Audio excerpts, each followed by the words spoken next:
الحمد للہ نحمدہ ونصلی علی رسولہ الکریم رب اشرح لی صدری ویسر لی امری واحلل عقدۃ من لسانی یفقہوا قولی۔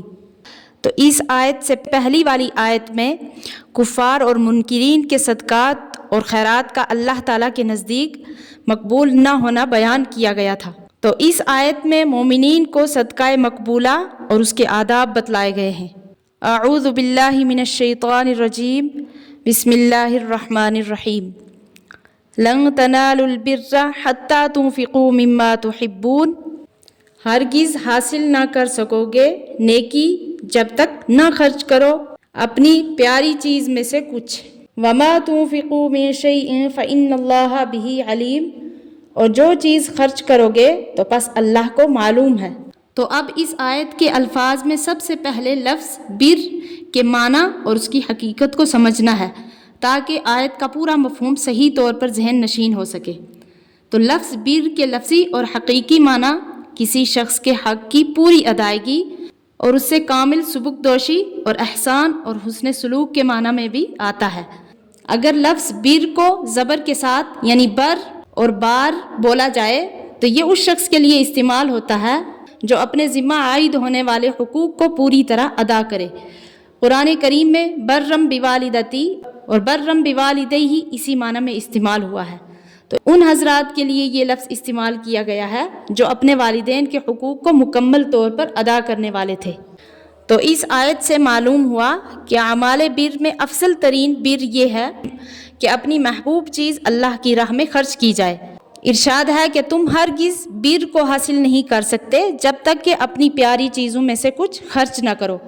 تو معنی یہ ہوئے کہ اللہ تعالیٰ کے حق کی مکمل ادائیگی اور اس سے پوری سبکدوشی اس وقت تک نہیں ہو سکتی جب تک اپنی محبوب اور پیاری چیزوں سے اللہ تعالیٰ کی راہ میں خرچ نہ کریں۔ جب یہ آیت نازل ہوئی تو صحابہ کرام رضی اللہ عنہم میں سے ہر ایک نے اپنی محبوب چیزوں پر نظر ڈالی اور ان کو اللہ کی راہ میں خرچ کرنے کے لیے آن حضرت صلی اللہ علیہ وسلم کے سامنے درخواستیں ہونے لگی۔ انصار مدینہ میں سب سے زیادہ مالدار حضرت ابو طلحہ رضی اللہ عنہ تھے۔ مسجد نبوی صلی اللہ علیہ وسلم کے بالکل مقابل اور متصل ان کا باغ تھا جس میں ایک کنواں بیر ہا کے نام سے موسوم تھا۔ تو رسول کریم صلی اللہ علیہ وسلم کبھی کبھی اس باغ میں تشریف لے جاتے اور بیر ہا کا پانی پیتے تھے۔ تو آپ صلی اللہ علیہ وسلم کو اس کنویں کا پانی پسند تھا۔ حضرت طلحہ رضی اللہ عنہ کا یہ باغ بڑا قیمتی اور ان کو اپنی جائیداد میں سب سے زیادہ محبوب تھا۔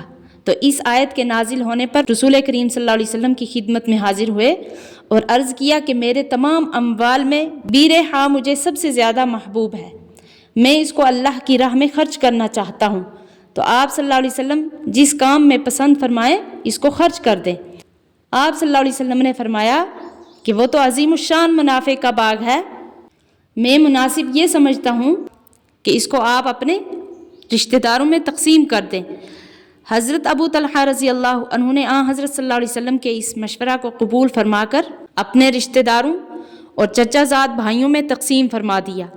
تو اس حدیث سے یہ بھی معلوم ہوا کہ خیرات صرف وہ نہیں جو عام فقیروں اور مسکینوں پر خرچ کی جائے، بلکہ اپنے اہل و عیال اور عزیز اور رشتہ داروں کو دینا بھی بڑی خیرات اور موجب ثواب ہے۔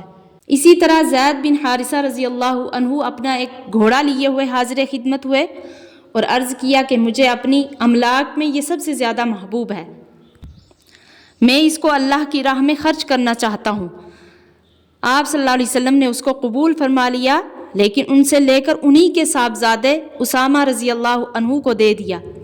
تو زید بن حارثہ کو کچھ رنج ہوا کہ میرا صدقہ میرے ہی گھر میں واپس آ گیا، لیکن آن حضرت صلی اللہ علیہ وسلم نے ان کو تسلی کے لیے فرمایا کہ اللہ تعالیٰ نے تمہارا یہ صدقہ قبول کر لیا ہے۔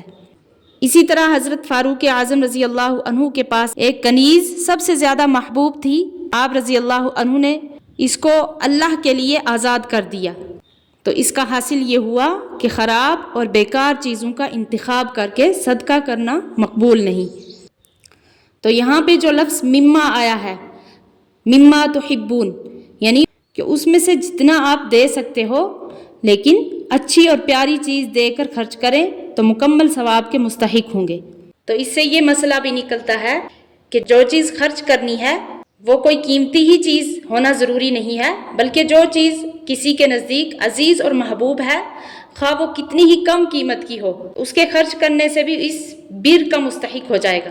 تو جس کے پاس کم قیمت کی چیز بھی موجود نہیں ہے تو وہ اس نیکی کو دوسرے طریقے سے بھی حاصل کر سکتا ہے، مثلا عبادت کر کے، یا اللہ کا ذکر کر کے، یا قرآن کی تلاوت، یا کثرت نوافل سے بھی حاصل کر سکتا ہے۔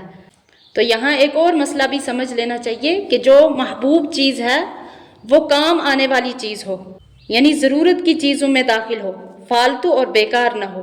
لیکن اپنی ضرورت سے کوئی چیز زیادہ بچ جائے، جیسے بچا ہوا کھانا ہے یا پرانے کپڑے وغیرہ، تو ان چیزوں کو صدقہ کرنے سے کسی گناہ کا مرتکب نہیں، بلکہ اس کو ان پر بھی ضرور ثواب ملے گا۔ آگے فرمایا کل الطعام کان حلا لبنی اسرائیل، کہ سب کھانے کی چیزیں حلال تھی بنی اسرائیل کو، الا ما حرم اسرائیل علی نفسہ من قبل ان تنزل التوراۃ، مگر وہ جو حرام کر لی تھی اسرائیل نے اپنے اوپر توریت نازل ہونے سے پہلے۔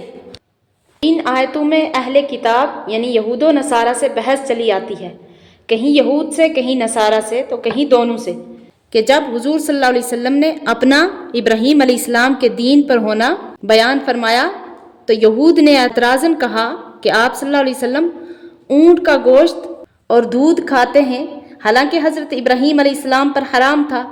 تو جناب رسول اللہ صلی اللہ علیہ وسلم نے جواب دیا کہ نہیں، ان پر یہ حلال تھا۔ یہود نے کہا کہ جتنی چیزیں ہم حرام سمجھتے ہیں یہ سب حضرت نوح اور حضرت ابراہیم علیہ السلام کے وقت سے حرام چلی آتی ہیں، یہاں تک کہ ہم تک ان چیزوں کا حرام ہونا پہنچا۔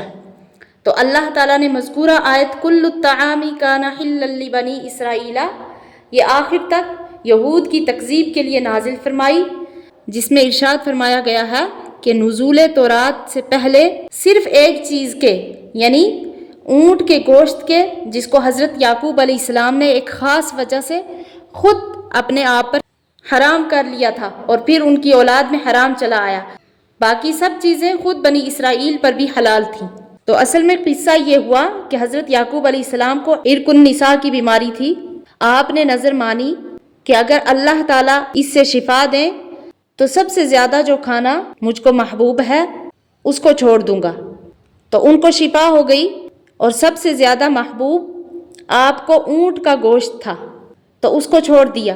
تو پھر یہی حرام کی ہوئی چیز جو نظر سے ہوئی تھی بنی اسرائیل میں وحی کے حکم سے باقی رہ گئی، اور معلوم ہوتا ہے کہ ان کی شریعت میں نظر سے کوئی چیز حرام بھی ہو جاتی ہوگی۔ واللہ عالم۔